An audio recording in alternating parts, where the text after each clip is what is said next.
قبل ما نبدأ ياريت تصلي على النبي. بيبدأ فيلمنا مع كارلا وهي بتصور ابنها فرانك في كل مراحل عمره، وبتكون المسؤولة عن تربيته والاهتمام بيه، وبيبقى لها كل حياتها وعيلته الوحيدة، وبتربيه لوحدها وبيبقى عنده 6 سنين. وبتكون شغالة جرسونة في مطعم مع زميلتها، بس زميلتها بتتأخر عليها في اليوم اللي المفروض كارلا تاخد ابنها للجنين، وبتحاول إنها تلبي طلبات كل الموجودين. بس المطعم بيكون زحمة زيادة، وده بيخليها تغلط كتير وتنسى طلبات الزباين، وبيتضايقوا بسبب التأخير اللي بيحصل له. وبعد ما بتعمل كل اللي تقدر عليه، بتقدر إنها تستأذن من الشغل بتاعها، وبتاخد فرانك وبيتحركوا على الجنينة اللي وعدته بيها، وبتقوله إنها قد إيه بتحبه جدا لحد ما بيوصلوا الجنينة اللي رايحينها. بتقوله ياخد باله من نفسه، ما يتحركش مع أي حد، ويبقى قدام عينيها دايما. وكل شوية بتناديله وبيرد عليها وبيروح لها، ويتفرجوا على عرض في الجنينة لحد ما بيجيلها تليفون من المحامي بتاعها إن جوزها بيسعى إنه ياخد الحضانة الرئيسية لابنها، لأنه شغال في العقارات ووظيفة رئيسية، وهي شغالة جرسونة بسيطة. ودي حاجة تصدرها في المحكمة، لأن وظيفتها مش أمل للطفل زي وظيفة العقارات. وبتقوم بعيد عن ابنها عشان تقدر تتكلم براحتها، وبتقول لفرانك إنه ما يقومش من مكانه لحد ما ترجع له تاني. بعد ما بتخلص المكالمة بترجع تاني لابنها، ما بتلاقوش قاعد في مكانه، وبتلاقيه اختفى. فبتدور عليه في الجنينة وبتفتكر إنه مستخبي منها، لحد ما بتلاقي لعبة التسجيل بتاعته مرمية على الكرسي. فبتشك إنه اتخطف فعلا، وبتفضل تدور عليه في كل مكان وهي بتصرخ. وبتلاقي كل الأمهات جم يساعدوه، وتقول لهم يتصلوا بالشرطة فورا. وبتجري على مكتب الأمن بتاع الجنينة، لكنها بتاخد بالها من إن ابنها مع ست كبيرة، وبتركبه العربية بالعافية. فبتجري ناحية العربية وبتصرخ وبتمسك في العربية لحد ما العربية بتتحرك بيها وبتقع على الأرض، وبيقع موبايلها منها غصب عنها. فبتسيب الموبايل وبتروح تركب عربيتها، وتكمل مطاردة للعربية اللي فيها فرانك، لحد ما العربية بتختفي من قدامها. وبتفضل سايقة بسرعة كبيرة على الطريق، وهي بتدعي إنها تقدر توصل لابنها، لحد ما بتلاقي عربية ابنها قدامها والست اللي فيه. بتفتح الشنطة وبتفضل ترمي على كارلا كل العدة بتاعة العربية عشان تبعدها عنها. وتحاول كارلا إنها تكلم أي حد حواليها من السواقين عشان يتصل بالشرطة ويبلغ عن اللي بيحصل، لحد ما بيترمي عليها الكاوتش الاحتياطي من العربية اللي قدامها، وبتقدر تتفاداه. بس الكاوتش بيدخل في العربية اللي وراها، ويكون السبب في إنها تتقلب. أول ما بتقرب كارلا من العربية، بتلاقي إن الست بتهددها بذبح ابنها، وتشاور لها إنها تبعد عن الطريق. وبتضطر إنها تسمع كلامها، وغصب عنها بتبعد عن الطريق. وبتوعد فرانك في سرها إنها مش هتسيبه، وهتفضل تدور عليه لحد ما تلاقيه. وأول ما بتبعد شوية من العربية الخضراء اللي مخطوف فيها ابنها، بترجع تاني للطريق وبتمشي وراهم من بعيد من غير ما ياخدوا بالهم منها. وبتفتح الراديو على أمل إن اللي حصل على الطريق يكون اتبلغ عنه. وبتسمع إن الشرطة بتطارد عربية حمراء على الطريق، وتم توقيفها والقبض على السواق. وبتفهم إن الشرطة وقفت عربية غلط، وإن المطاردة انتهت بالطريقة دي. إن الشرطة افتكرت إنهم قبضوا على المجرم المتسبب في الحادثة اللي حصلت على الطريق السريع، وبتكون محتاجة أي حد تكتب بيانات العربية عليه. فبتطلع لعبة التسجيل بتاعة ابنها عشان تسجل عليها رقم العربية.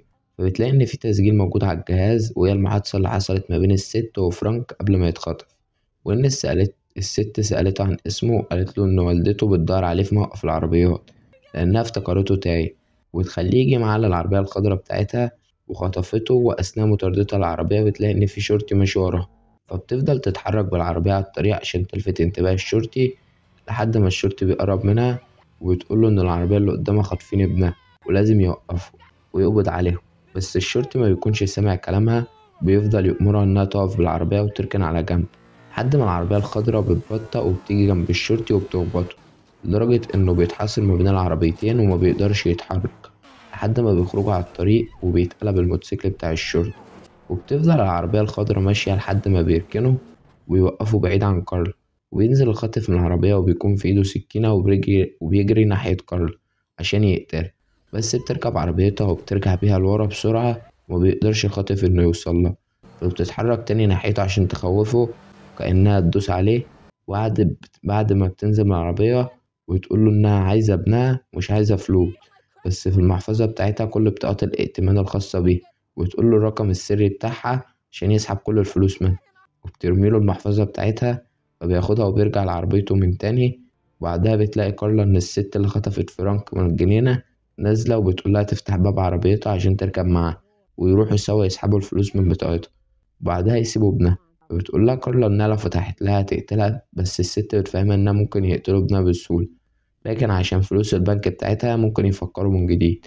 فبتوافق كارلا غصب عنها إنها تفتح لها العربية، وبتركب معاها وبتقولها الست إنها تتحرك وتمشي ورا العربية الخضرا.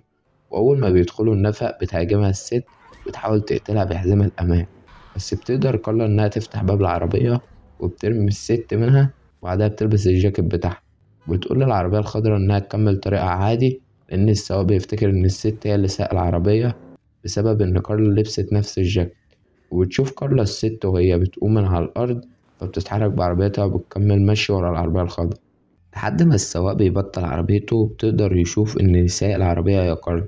وساعتها بيجري بالعربية وبيفتح الباب ويوريها إنه قادر يرمي فرانك من العربية، فبتضطر إنها توقف عربيتها لحد ما السواق وابنها يختفوا من قدامها. وأول ما بتقابل ناس قدامها بتقولهم يبلغوا الشرطة فورا عن خطف ابنها في عربية خضرا. وبتفضل ماشية في الطريق، وبتدعي إن يكون السواق مشي في الطريق ده لحد ما بتلاقي زحمة قدامها بسبب حادثة حصلت، ونشوف العربية الخضرا قدامها، وبتعرف إن اللي كان سايقها نزل منها وهرب. فبتجري في نفس الاتجاه على أمل إنها تشوف. أول ما بتلاقي مركز شرطة قدامها بتدخل تبلغ عن خطف ابنها، وبتدي الشرطية كل التفاصيل اللي تفتكرها، وتقوم عشان تتصل بطليقها عشان يساعدها. لكنها بتلاقي قدامها إعلانات كتير عن اختطاف أطفال لسه مفقودين، وبتفهم إن العصابة دي شغالة من فترة محدش قادر يمسكهم ولا يقبض عليهم، وإنها لو اعتمدت على الشرطة ابنها مش هيرجع. فبتقرر إنها تطلع تدور بنفسها تاني، وبتفضل تتحرك في المدينة لحد ما بتلاقي الجاكيت الأسود اللي كان لابسه مرمي في الزبالة قدامها. فبتتأكد إنها قريبة منه، وبتفضل مركزة على أول عربية، وبتلاقي عربية سودا بتتحرك من قدامها. وأما بتركز بتلاقيه الراجل اللي خطف ابنها، فبتجري وراه بعربيتها وبتدخل فيه، لكنه بيقدر يفلت منها. وأثناء مطاردته بيخبط واحدة بتعدي الشارع، وبيشيلها من على الأرض وبيرميها في وسط تقاطع الشارع. فبتضطر كارلا إنها تقف قدام العربية عشان ما تدوس على البنت اللي اتخبطت، وبتنقذ حياتها. وساعتها وسادة الأمان بتطلع في وشها، وبعد ما بتتمالك نفسها بتكمل مطاردة ورا السواق بعد ما بيكون بعيد جدا عنها. وتشوفه قدامها إعلان عن عربية مسروقة نوعها فولفو، ويكون الناس بلغوا عن العربية بتوعها غلط. وبتكمل وبتكمل كارلا في طريقها لحد ما بتلاقي السواق قدامها، وبتفضل ماشية وراه لحد ما بياخد باله منها. فبيحاول إنه يهددها بنفس الطريقة إنه يرمي ابنها من العربية، بس ما بتدلوش فرصة يفتح بابه حتى. وبتخبط في شنطة عربيته، وكل ما بيفتح باب عربيته بتخبطه لحد ما بتيجي من جنبه وبتدخل فيه عشان تمنعه من فتح الباب نهائي. بس من حظها إن العربية بتقف بسبب إن البنزين خلص، وبتقف العربية في نص الطريق. ومبتقدرش كارلا إنها تكمل مطاردة للسواق لحد ما بيختفي تماما من قدامها. فبتقف أول عربية تعدي جنبها وتقوله يتصل بالشرطة فورا، وبتركب معاه عشان تتحرك معاه لحد ما الخاطف بيرجع تاني وبيدخل فيها بعربيته، ويكون إن السبب إن العربية تتدمر. وبتقع على جنب الطريق، وبتفوق كارلا وبتلاقي إن الراجل اللي كان هيساعدها ميت جنبها. وتحاول تخرج برا العربية وهي دايخة من أثر الخبط، وبتتحرك ناحية العربية السوداء، ويكون السواق مستنيه عشان يضرب عليها نار، لكن بتستخبى والطلقة ما بتجيش فيه.